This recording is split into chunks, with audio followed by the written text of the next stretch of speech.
남자를 위한 대부, 가드파더의 6번의 따기. 침묵은 최강의 무기이며 가족은 유일한 종교다. 여러분 안녕하십니까? 10년 전 저는 총격전에 열광하고 권력을 우상화하며 스스로를 냉철한 마이클 콜레오네라고 착각했던 철부지 청년의 마음으로 대부를 읽었습니다. 하지만 오늘 30이라는 문턱을 넘어섰을 때 사람들이 이립, 30세의 뜻을 세움, 이라 부르는 나이이지만 여전히 빈손으로 헤매고 영혼의 상처만 가득한 채 감히 다시 그 책을 펼쳐들었습니다. 그리고 이번에는 총탄도 후광도 보이지 않았습니다. 오직 아픔만 보였습니다. 마리오 푸조는 범죄 소설을 쓴 것이 아닙니다. 그는 남자를 위한 피와 눈물로 가득 찬 잔혹한 성경을 썼습니다. 이것은 돈 비토가 보낸 눈빛의 6번의 따기이며 반평생의 긴 꿈에서 깨어나 보니 남자의 꿈이 산산조각 났음을 깨닫게 해준 것들입니다. 우리 남자들은 빈털터리가 되고 심장은 상처투성이가 되며 명예가 인생에 의해 무자비하게 내동댕이 쳐진 뒤에야 비로소 성숙이라는 두 글자의 잔혹한 대가를 이해하게 되는 것일까요? 먼지 날리는 420의 어느 오후, 메마른 햇살 아래 앉아있는 제 머릿속에 면도날처럼 날카로운 질문이 맴돌았습니다. 저는 익숙한 길거리 카페에 앉아 있었습니다. 오토바이 경적 소리가 복권 파는 소리와 뒤섞여 돈을 위해 미친 듯이 달리는 사회의 혼란스러운 교향곡을 만들어내는 곳이었습니다. 커피 자국으로 얼룩진 플라스틱 테이블 위 대부책이 조용히 놓여 있었습니다. 책 표지는 지금의 제 인생처럼 낡고 누렇게 발해 있었습니다. 10년 전 혈기왕성한 25살 청년이었던 저는 이 책을 읽었습니다. 그 시절 제 피는 불처럼 뜨거웠습니다. 저는 짜릿함을 찾기 위해 총탄과 권모술수에 취하기 위해 페이스북에 올려 폼잡을 멋진 대사를 찾기 위해 한 장 한 장 책장을 넘겼습니다. 젊음의 취기 속에서 저는 제가 잠재적인 마이클 콜레오네라고 냉철한 머리와 강철 같은 심장으로 세상을 정복할 사람이라고 착각했습니다. 세상이 제 손바닥 안에 있다고 믿었습니다. 하지만 오늘 35세의 저는 거울 속에서 낯선 사람을 봅니다. 제 은행 계좌는 찾다 비었다를 반복하지만 빚은 언제나 자산보다 많습니다. 첫 번째 스타트업 회사, 제 모든 것을 쏟아부어 저만의 제국이 되리라 기대했던 정신적 자식은 비참하게 파산했습니다. 산과 바다를 두고 맹세했던 아내는 따뜻한 가정에 대한 꿈마저 가져가 버리고 다른 남자와 결혼했습니다. 술자리에서 가슴을 치며 형제라 칭했던 친구들은 이제 전화번호부 속 영혼 없는 이름일 뿐입니다. 제가 감히 전화 걸지도 못하고 그들 역시 결코 받지 않을 그런 번호들 말입니다. 이번에 다시 대부를 읽으면서 저는 더 이상 총탄의 흥분이나 영광을 찾지 못했습니다. 대신 각 페이지는 저의 실패를 비추는 거울 같았습니다.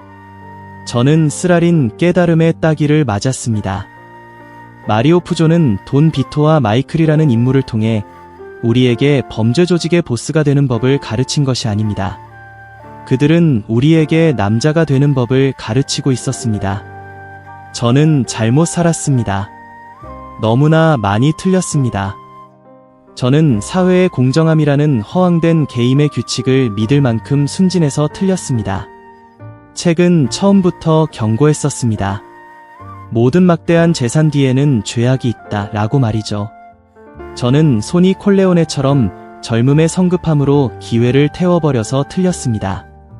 가장 크고 고통스러운 잘못은 제가 정말로 중요한 것을 지킬 줄 몰랐다는 것입니다. 저는 허상의 명예를 쫓느라 가족을 잊었습니다. 그리고 이제야 돈 비토의 피맺힌 가르침을 뼈저리게 느낍니다. 자식들의 아버지가 되지 못하는 남자는 결코 진정한 남자가 될 수 없다. 그 말은 이제 더 이상 진부한 철학이 아닙니다. 그것은 남자로서는 실패했다는 저에 대한 판결문입니다. 돈 콜레오네의 6번의 따기. 첫 번째 따기, 입이 화근이다. 침묵에 대한 교훈. 대부에서 잠 못 이루는 밤마다 저를 가장 괴롭히는 한 문장이 있다면 그것은 피냄새 진동하는 협박이 아니라 돈 비토가 성급한 장남 소니에게 했던 부드럽지만 면도날처럼 날카로운 훈계입니다. 그는 이렇게 말했습니다. 절대로 가족 외의 사람에게 내가 무슨 생각을 하는지 알게 하지 마라. 예전에는 이 부분을 읽을 때 너무나 뻔하고 교조적이라 느껴 빠르게 지나쳤습니다. 하지만 이제 제 경력의 상처들을 되돌아보니 그것은 피로 쓰인 진리였음을 깨닫습니다. 기세등등했던 소니 콜레오네, 대부의 오른팔이라 불리던 그는 어떻게 죽었습니까? 그는 용기가 부족하거나 힘이 부족해서 죽은 것이 아닙니다. 그는 머리보다 입이 빨라서 죽었습니다. 터키인 솔로조와의 운명적인 회의에서 소니는 단지 한순간의 충동으로 아버지의 말에 끼어들며 마약 사업에 대한 흥미를 드러냈습니다. 그 경솔한 말 한마디로 소니는 무심코 적에게 치명적인 신호를 보내고 말았습니다. 콜레오네 가족은 하나가 아니다. 늙고 보수적인 대부를 제거하면 소니가 권력을 잡을 것이고 거래는 성사될 것이다. 결과는 무엇입니까? 돈 비토는 거리에서 5발의 총탄을 맞았고 소니는 성급함에 이끌린 일련의 실수 끝에 요금소에서 벌집이 되어 죽었습니다. 소니는 너무 시끄럽고 너무 예측하기 쉬웠으며 온 세상에 자신의 속마음을 읽혔기 때문에 죽었습니다. 저는 30대에 무모했던 제 모습에서 소니의 그림자를 봅니다. 5년 전 비참하게 실패했던 창업이 떠오릅니다. 당시 저는 해외에서 마진율이 아주 높은 독점 공급원을 찾았습니다. 사업 계획은 머릿속에 있었고 찬란한 미래가 눈앞에 펼쳐진 듯했습니다. 저는 기쁨에 들떴고 갓난아이 같은 남자의 자존심은 칭찬을 갈구했습니다. 밤새 이어진 술자리, 넘치는 맥주잔과 호기로운 건배 소리 속에서 저는 제 입을 지키지 못했습니다. 제 맞은편에는 술자리에서 친해진 형제 같은 친구가 앉아 있었습니다. 단지 우리가 함께 취했고 어깨를 두드리며 온갖 맹세를 했다는 이유만으로 제가 믿었던 사람이었습니다. 체면 때문에 나 곧 크게 된다는 걸 증명하고 싶어서, 그리고 술기운에 저는 모든 것을 쏟아냈습니다.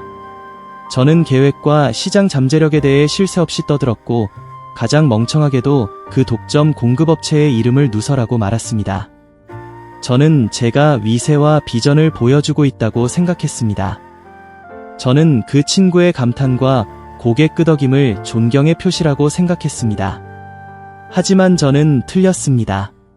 치명적인 실수였습니다. 불과 2주 뒤 제가 사업자 등록 절차로 끙끙대고 있을 때 그 형제는 몰래 해외로 날아가 공급업체와 뒷거래를 하고 제 눈앞에서 독점 유통계약을 체결해버렸습니다. 그는 자본도 더 많았고 인맥도 더 넓었으며 무엇보다 중요한 것은 제가 입으로 갖다 바친 정보를 가지고 있었습니다. 제 회사는 알 속에서 죽었습니다. 저는 기회를 잃고 돈을 잃고 가장 고통스럽게도 형제라는 두 글자에 대한 믿음을 잃었습니다. 그때 저는 소란스러움의 대가를 깨달았습니다. 우리 현대의 남자들은 종종 과시의 덫에 갇힙니다. 우리는 큰 소리로 말하지 않고 성과를 자랑하지 않으면 무능해 보일까 봐 두려워합니다. 우리는 말을 많이 하는 것이 지식을 보여주는 것이라고 착각합니다. 하지만 사실 말이 많은 것은 약점을 드러내는 것일 뿐입니다. 마이클 콜레오네를 보십시오.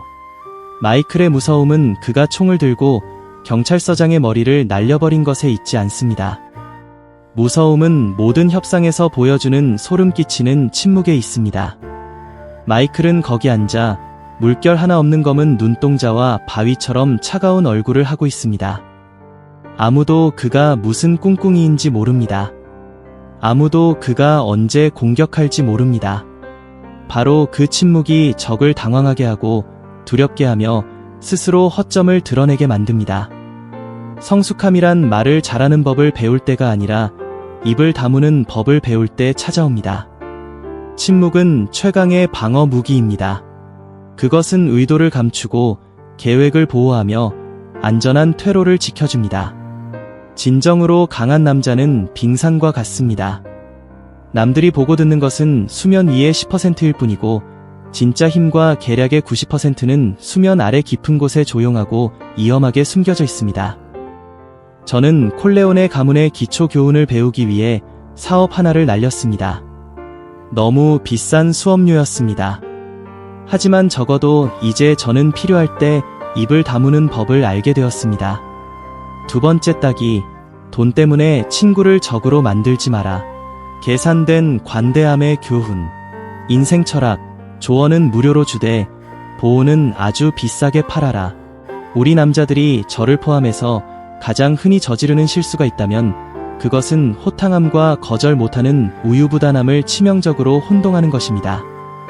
우리는 마음 상하게 할까 봐 혀를 차며 지갑을 열고 결국 돈도 잃고 친구도 잃습니다. 대부를 다시 읽으면서 저는 돈 콜레오네가 자신의 호의에 어떻게 값을 매기는지 뼈저리게 느꼈습니다. 그는 자선을 베푸는 것이 아니라 은혜를 거래합니다. 코니 콜레오네의 결혼식을 보십시오. 그것은 단순한 파티가 아니라 권력의 거래장이었습니다. 장의사 아메리고 보나세라는 돈을 빌리러 온 것이 아니라 정의를 빌리러 돈을 찾았습니다. 그는 자신의 딸을 때린 두 놈이 대가를 치르기를 원했습니다. 제빵사 나조리는 사위 엔조가 미국에 체류할 수 있게 해달라고 청했습니다. 그리고 유명한 대자 조니 폰테인은 하락세인 경력을 구할 배역을 청하러 왔습니다. 돈 콜레오네는 무엇을 했습니까?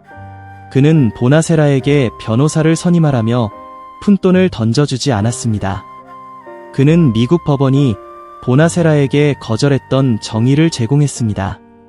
그는 나조린에게 뇌물을 주지 않고 정치적 인맥을 이용해 이민 문제를 해결했습니다. 조니에게는 영화 제작비를 주지 않고 어둠의 권력을 이용해 잭 월츠가 배역을 주게끔 강요했습니다. 거절할 수 없는 제안을 해서 말이죠. 돈의 대가는 무엇입니까? 은행 이자가 아닙니다. 그는 보나세라에게 말했습니다.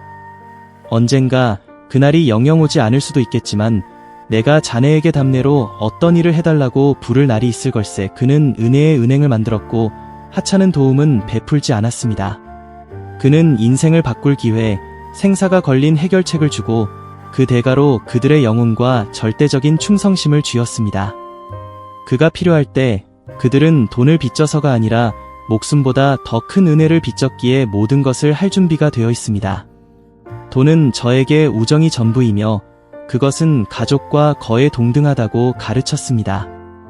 하지만 돈의 우정은 이용이 아니라 동등한 가치 교환과 존중 위에 세워져 있습니다. 저를 되돌아보니 참으로 우스웠습니다. 4년 전 중마고우가 저를 찾아왔습니다. 그는 사업 실패로 빚더미에 앉았고 조폭들에게 압류당할 위기에 처해 있었습니다. 마침 저는 땅을 팔아 주머니가 넉넉했습니다. 세상 물정 모르는 남자의 설익은 의협심으로 저는 즉시 2억 동을 그에게 주었습니다. 차용증도 담보도 이자도 없었습니다. 저는 그저 그의 어깨를 치며 말했습니다. 일어서면 갚아. 우리 사이에 무슨 생각이야. 저는 제가 영웅이라고 생각했습니다. 저는 제가 대부처럼 호탕하게 행동한다고 생각했습니다. 하지만 비극은 거기서 시작되었습니다. 2년 후 제 회사가 어려워지고 자금 흐름이 끊겼습니다. 아내는 둘째 출산을 앞두고 있었고 입원비와 온갖 비용이 필요했습니다. 저는 옛 친구에게 전화했습니다. 첫 번째 통화, 전원이 꺼져 있어 젤로 메시지를 보냈더니 익십이었습니다. 집으로 찾아가니 피했습니다. 정점은 제가 낯선 번호로 전화해 그와 연결되었을 때 그가 짜증을 내며 한 말이었습니다. 너 왜 이렇게 쪼아대냐? 내가 떼먹는다고 했어? 생기면 갚을게. 그리고 그는 전화를 끊었습니다. 그 순간 저는 멍해졌습니다. 저는 단지 빚 하나 때문에 친구를 적으로 만들었다는 것을 깨달았습니다. 제가 너무 쉽게 돈을 주었을 때 저는 그의 자존심을 빼앗고 그의 마음에 의존심을 심어준 것입니다. 제가 제 돈을 달라고 했을 때 저는 그의 생각 속에서 악당, 빚쟁이, 그를 막다른 골목으로 몰아넣는 놈이 되어 있었습니다. 저는 거절 못하는 성격 때문에 잘못 살았습니다. 거절하면 친구를 잃을까 두려웠지만 결국 그 안이함이 어떤 칼날보다 빠르게 우정을 죽여버렸습니다. 돈 콜레오네는 소비를 위한 하찮은 돈은 절대 빌려주지 않습니다. 그는 구속력 있는 관계를 설정합니다. 내가 자네에게 큰일, 예를 들어 경력, 생명, 명예를 도와주면 자네는 나에게 상응하는 봉사를 빚지는 것이네. 이것이 성숙한 남자들의 공정함입니다. 호탕함은 헛된 명성을 사기 위해 창밖으로 돈을 뿌리는 것이 아닙니다. 호탕함은 자신의 자원을 이용해 남을 일으켜 세울 줄 알면서도 동시에 그들이 그 도움에 대해 책임을 지게 만드는 것입니다. 헐값에 돈을 주지 마십시오. 보호와 기회를 아주 비싼 값에 파십시오. 약속과 충성이라는 값으로 말입니다. 그럴 수 없다면 돈도 잃고 친구도 잃는 대신 차라리 돈을 지키고 친구를 지키는 편이 낫습니다. 세 번째 따기, 배신의 고통, 기억력에 대한 교훈, 인생 철학, 절대 증오하지 말라, 그러나 절대 잊지 말라. 남자의 인생에는 영혼을 갉아먹는 끔찍한 산, 애시드, 두 가지가 있습니다. 하나는 맹목적인 증오이고 다른 하나는 순진한 망각입니다. 저는 대부에서 가장 긴장감 넘치는 순간을 기억합니다. 5대 패밀리 회합 장면입니다. 당시 돈 비토 콜레오네는 가장 약한 처지에 있었습니다. 장남 소니는 채처럼 구멍이 숭숭 뚫린 채 총에 맞아 죽었습니다. 막내 마이클은 시칠리아로 도망쳐 숨어 지내야 했습니다. 콜레오네 제국은 뿌리째 흔들리고 있었습니다. 보통의 아버지라면 어떻게 했을까요? 피해 복수를 울부짖으며 끝까지 전쟁을 선포했을 것입니다. 하지만 돈 콜레오네는 보통 사람이 아닙니다. 그는 바지니와 타타글리아, 자신의 아들을 죽인 주모자들 앞에 서서 평화를 선언했습니다. 그는 아들을 잃은 고통을 속으로 삼키고 마이클의 안전한 귀환을 대가로 복수하지 않겠다고 약속했습니다. 예전에 이 부분을 읽을 때 저는 돈이 정말 유약해 보였습니다. 왜 피를 보지 않는 거야? 제 아내 25살 청년은 소리쳤습니다. 하지만 이제 저는 그것이 지혜의 정점임을 봅니다. 돈은 용서한 것이 아닙니다. 그는 단지 시간을 벌었을 뿐입니다. 그는 증오하지 않았습니다. 증오는 눈을 멀게 하여 소니처럼 잘못된 결정을 내리게 하기 때문입니다. 하지만 그는 결코 잊지 않았습니다. 그는 얼굴 하나하나, 피의 빛 하나하나를 기억했고 무려 3년 뒤 마이클을 위해 완벽한 숙청 계획을 조용히 준비했습니다.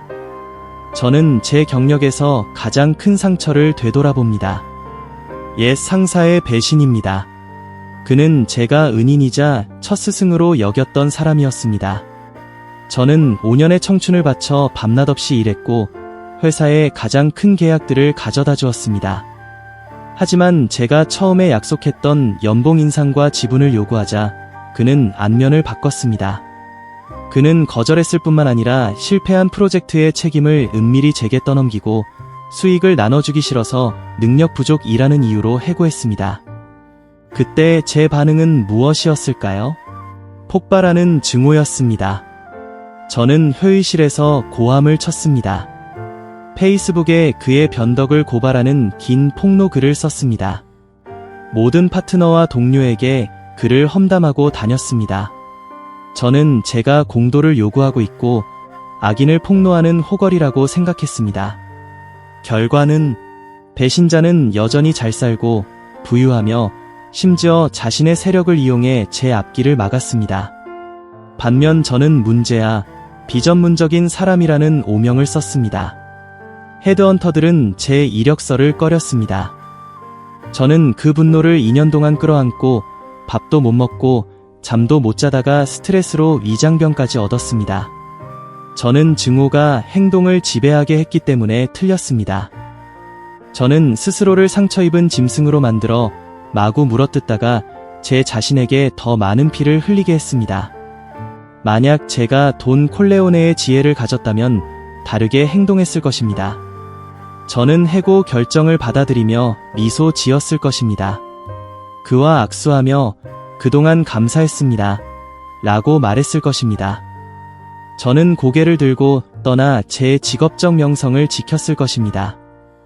증오는 내가 마시고 남이 죽기를 바라는 독약일 뿐이기에 증오하지 않았을 것입니다. 하지만 절대 잊지 않았을 것입니다. 저는 사람의 마음에 대한 교훈을 기억했을 것입니다. 저는 조용히 제 사업을 구축하고 능력을 갈고 닦았을 것입니다. 때를 기다렸을 것입니다. 3년이 안 되면 5년, 10년이라도 말입니다. 그리고 때가 왔을 때 제가 충분히 강해지고 상대가 방심했을 때 저는 공격했을 것입니다. 마이클 콜레오네가 조카의 세례식날 보스들을 숙청한 것처럼 단호하고 냉철하고 정확하고 합법적인 공격을 말입니다. 증오는 약자의 감정이고 기억은 강자의 무기입니다.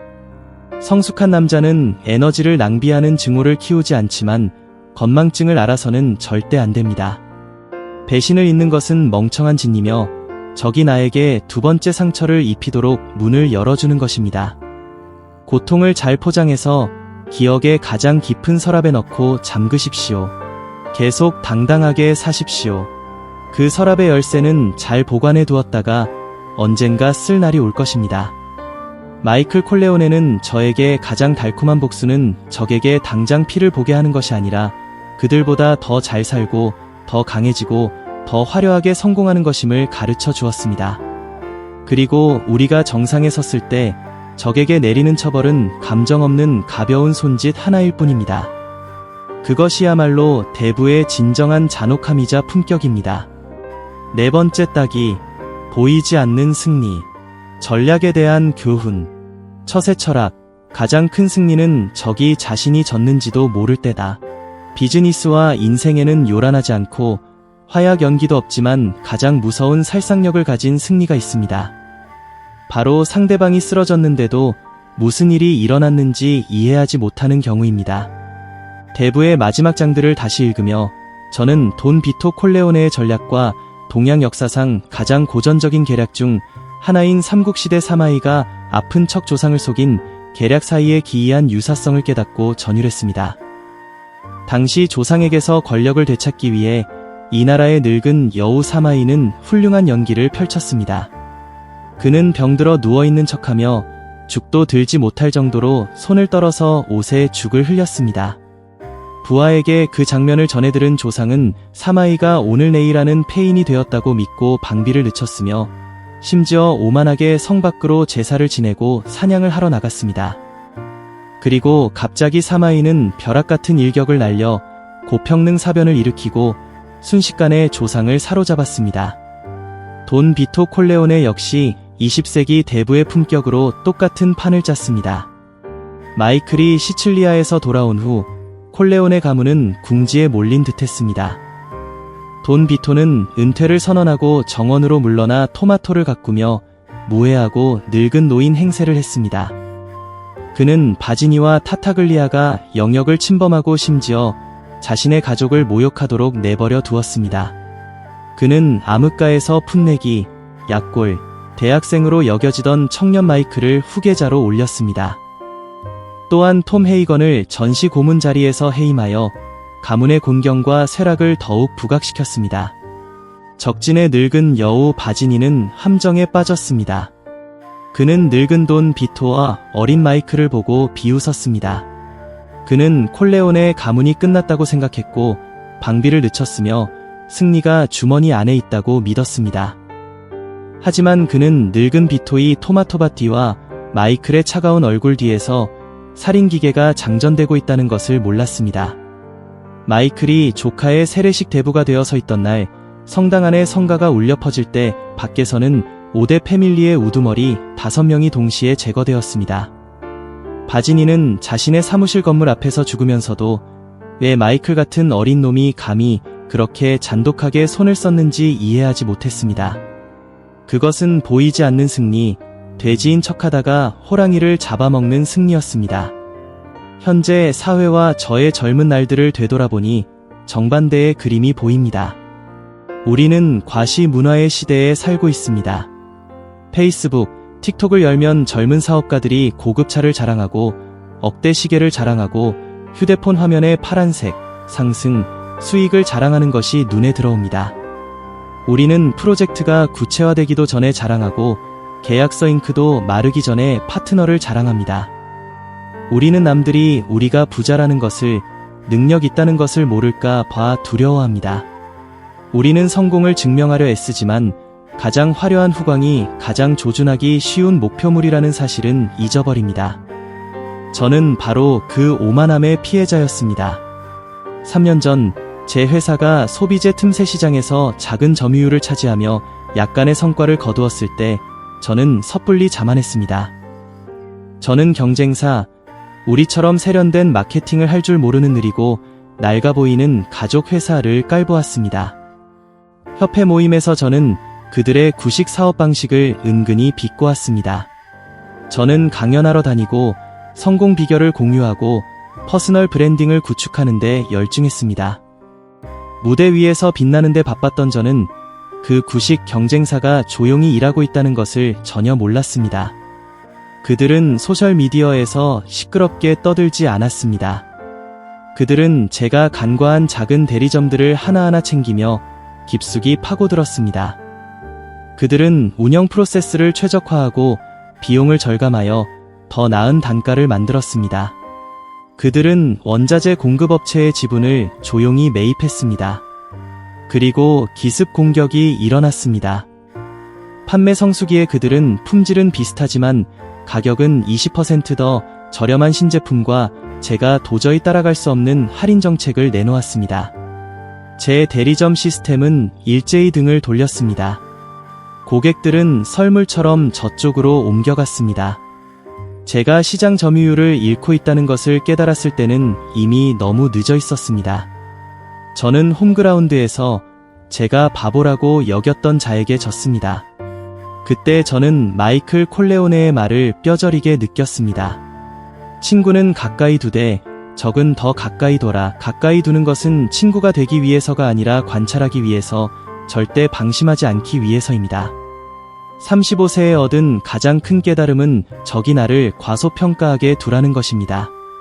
패배자로 여겨지는 것을 두려워하지 마십시오.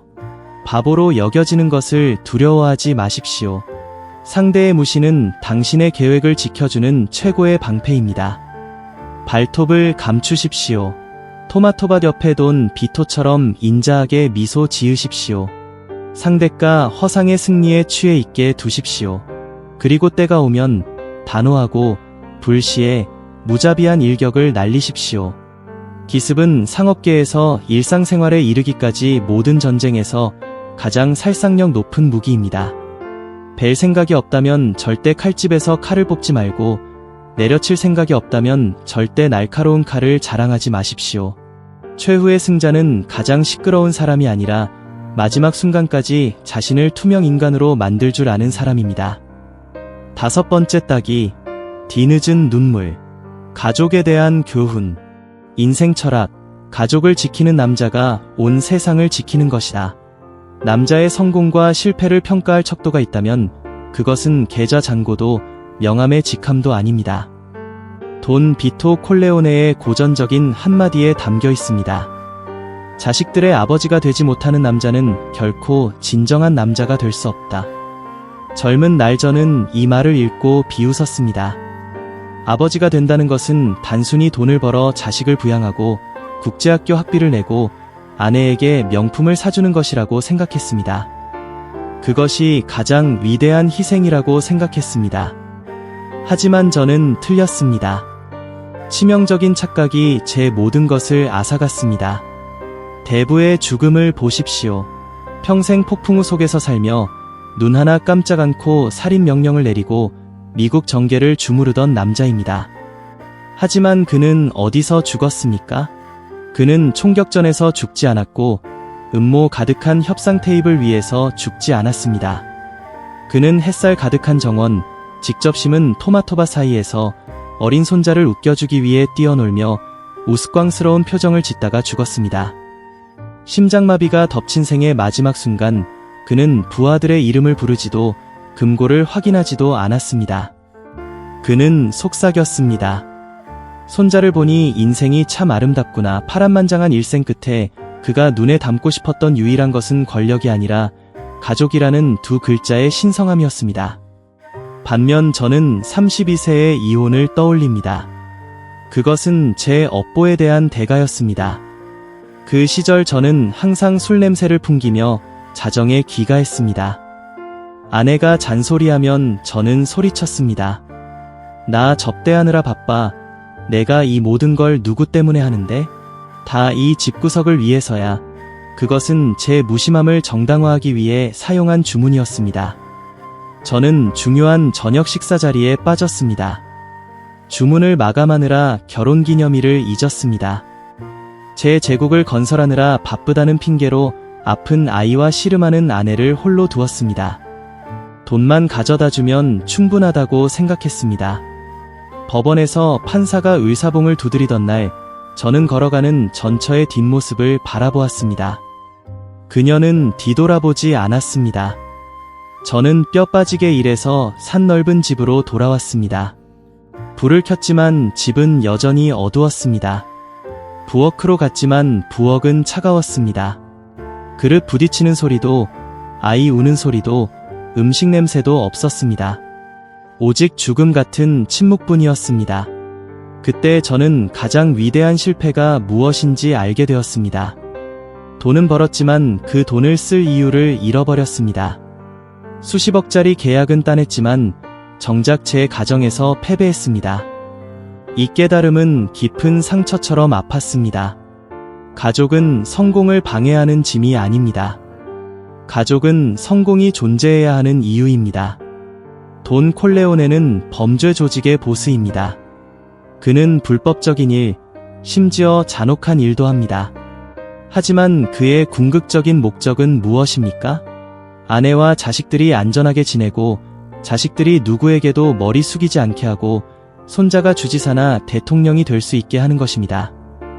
그는 가족이 깨끗하고 영광스럽게 살 수 있도록 자신의 손을 더럽히는 것을 받아들였습니다. 반면 저는 깨끗한 사업을 한다고 자부했습니다. 합법적으로 돈을 벌었지만 제 가정은 더럽혔습니다. 냉담함으로 더럽히고, 파탄으로 더럽히고, 처자식의 눈물로 더럽혔습니다. 남자의 자격으로 보자면 저는 마피아 보스보다 훨씬 못합니다. 돈 콜레오네는 가족을 지켰기에 마지막 숨을 거둘 때까지 자신의 온전한 세상을 지킨 것입니다. 저는 손에 쥐꼬리만한 명성을 쥐고 있었지만 제 세상은 발 아래서 무너져 내렸습니다. 절대로 이를 핑계로 사랑하는 사람들을 방치하지 마십시오. 성공의 후광이 꺼지고 당신이 토마토밭의 돈 비토처럼 쓰러질 때 당신의 손을 잡아줄 파트너나 고객은 아무도 없을 것입니다. 오직 가족만이 있을 것입니다. 당신에게 자격이 있다면 말이죠. 6번째 따기, 믿음의 비극, 혈육에 대한 교훈, 인생 철학, 가장 가까운 적은 바로 가장 가까운 사람이다. 대부의 세계에서 죽음은 두렵지 않습니다. 배신이야말로 두려운 것입니다. 그리고 배신의 가장 끔찍한 점은 행위 그 자체가 아니라 누가 그것을 했느냐입니다. 소니 콜레오네의 최후를 읽으며 저는 전율했습니다. 그를 적에게 팔아넘기고 간접적으로 사지로 몰아넣은 것은 낯선 스파이가 아니었습니다. 카를로 리치, 그의 매제이자 그가 가장 아끼던 여동생 코니의 남편이었습니다. 소니는 카를로가 아무리 형편없는 놈이라도 가족이라고 믿었기에 죽었습니다. 그는 착각했습니다. 카를로의 눈에 소니는 처남이 아니라 권력의 장애물이자 매질이 원인이었습니다. 하지만 비극은 거기서 멈추지 않습니다. 돈 비토가 죽은 뒤 마이클을 죽음으로 유인하는 임무를 맡은 자는 누구였습니까? 시끄러운 클레멘자가 아니었습니다. 신참들도 아니었습니다. 테시오였습니다. 테시오, 대부의 창업 초기부터 곁을 지킨 가장 충성스러운 측근이자 간부, K4 중 가장 똑똑한 사람. 테시오는 마이클을 미워하지 않았습니다. 그는 단지 마이클이 약하다고 생각했고 마이클을 배신하는 것이 생존을 위한 가장 합리적인 수라고 생각했을 뿐입니다. 처형되러 가기 전 테시오가 남긴 말은 저를 계속 괴롭혔습니다. 마이크에게 전해 이건 그저 비즈니스일 뿐이라고. 난 언제나 그를 좋아했다고. 이것은 남자가 삼켜야만 하는 가장 뼈아픈 교훈입니다. 가장 깊은 칼침은 언제나 우리와 가장 가까이 서 있는 사람에게서 옵니다. 가까운 사람만이 우리의 약점을 잘 알고, 가까운 사람만이 우리의 방어 태세를 낮추게 하며, 가까운 사람만이 우리 등 뒤로 쉽게 다가갈 수 있기 때문입니다. 제 인생과 주변 사람들을 돌아보면 이 비극은 소설 속에만 있는 것이 아닙니다. 조상이 물려준 땅 몇 평 때문에 피를 나눈 형제가 칼을 들고 쫓는 토지 상속 분쟁 재판에 존재합니다. 부부나 형제가 동업하다가 이익 분배 불균형으로 서로 의심하고 고발하는 가족 회사들에 존재합니다. 저는 한 가정을 목격했습니다. 군고구마 하나도 나눠 먹던 두 형제였지만 커서 동업을 하다가 형이 몰래 공금을 횡령해 내연녀를 부양하는 바람에 동생을 빚더미에 앉게 했습니다. 일이 터지자 형은 뻔뻔하게 한마디 했습니다. 내가 날 너무 믿은 탓이지. 이 진실을 깨달았을 때의 고통은 독배를 마신 것과 같습니다. 우리는 혈연의 끈이나 오랜 정이 충성심을 보장하는 면죄부라고 착각합니다. 하지만 아닙니다. 이익은 가장 강력한 시약입니다. 이익이 변하면 사람도 변합니다. 그리고 치러야 할 대가가 충분히 크거나 두려움이 충분히 크다면 가장 가까운 사람도 가장 위험한 적이 될 수 있습니다. 저는 순진하게 믿었기에 잘못 살았습니다. 저는 통제장치 없이 가까운 사람을 유혹적인 자리에 앉혀놓고 그들이 타락하자 원망했습니다. 35세의 깨달음은 저를 의심 많은 조조로 만든 것이 아니라 더 깨어있는 남자로 만들었습니다. 가족을 사랑하는 것은 본능이지만 믿음에는 경계가 있어야 한다는 것을 배웠습니다. 형제를 믿되 장부는 투명해야 하고 가족을 사랑하되 나를 해칠 수 있는 권력을 주어서는 안 됩니다. 절대로 가까운 사람이 자신의 개인적 이익과 나의 안위 사이에서 선택해야 하는 상황에 두지 마십시오. 생존 전쟁에서 자기 방어 본능은 종종 도덕을 이기기 때문입니다. 마이클 콜레오네는 카를로를 죽였고 테시오를 죽였습니다. 그것은 나머지 가족을 지키기 위해 필요한 잔혹함이었습니다. 저는 아무도 해치지 않을 것입니다. 하지만 제 아내의 순진함은 죽일 것입니다. 저는 튼튼한 보호 울타리를 세울 것입니다. 가족을 격리하기 위해서가 아니라 그들의 마음속 탐욕이라는 악마가 깨어날 기회를 막기 위해서입니다. 그것이야말로 가족을 지키는 가장 현명한 방법입니다. 그리고 마지막 결론에 도달했습니다. 나는 다른 대부가 될 것이다. 35세의 재탄생. 저는 소설책을 덮었습니다. 꼭두각시 줄을 조종하는 손그림이 있는 검은색 표지가 테이블 위에 조용히 놓여 있습니다. 제 주변의 사이공은 여전히 시끄럽습니다. 경적 소리는 여전히 날카롭고 호객 소리는 여전히 쩌렁쩌렁하며 사람들은 끝없는 생계를 위해 여전히 서둘러 질주합니다. 하지만 이상하게도 제 마음은 고요해졌습니다.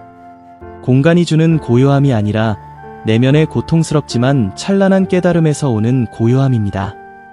35세, 경력과 결혼의 파탄을 겪은 후 저는 더 이상 허황된 꿈을 꿀 필요가 없음을 깨달았습니다. 저는 결코 마피아 보스가 되지 않을 것입니다. 영화처럼 양손에 총을 들고 적을 쓰러뜨리지 않을 것입니다. 그리고 솔직히 책 속 인물들처럼 언제나 앞뒤를 재며 조마조마하게 살고 싶지도 않습니다. 하지만 저는 대부의 사고방식을 평범한 남자의 인생에 적용할 것입니다. 저는 총탄이나 마약이 아니라 실패를 통해 단련된 배짱과 지혜로 제 제국을 다시 세울 것입니다. 이것이 저의 새로운 인생 선언입니다. 오늘부터 저는 침묵하며 일할 것입니다. 과시하고 티내기 좋아했던 어제의 저를 죽일 것입니다. 원대한 계획은 머릿속에 품을 것입니다. 대담한 계획은 은밀하게 실행될 것입니다. 입 대신 성과가 말하게 할 것입니다. 그리고 적이나 경쟁자가 저의 존재를 알아차렸을 때는 이미 판세가 기울어진 뒤일 것입니다. 저는 호탕하되 멍청하지 않을 것입니다. 여전히 남을 돕고 형제들에게 멋지게 살 것입니다. 하지만 이제 저의 호의에는 값이 있을 것입니다. 배신을 사기 위해 안이함을 베풀지 않을 것입니다. 자격 있는 사람에게 기회를 줄 것이며 공정한 헌신을 요구할 것입니다. 잘못된 곳에 베푼 호의는 자기 자신에 대한 범죄입니다.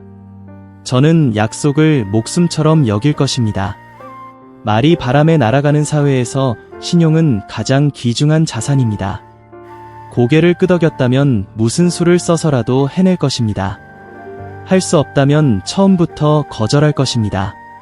그것이 비록 남의 기분을 상하게 할지라도 말입니다. 저는 가식으로 사랑받느니 솔직함으로 미움받겠습니다. 그리고 가장 중요한 것, 저는 저녁밥을 먹으러 집에 더 자주 들어갈 것입니다. 어떤 계약도, 어떤 술자리도 자식의 웃음과 가정의 평안보다 중요하지 않습니다. 일이 제 인간적인 부분을 삼키게 두지 않을 것입니다. 책과 영화의 마지막 장면이 계속 제 뇌리에 남습니다. 마이클 콜레오네가 집무실에 서 있고 간부들이 그의 손에 키스하며 돈 콜레오네라고 부를 때였습니다.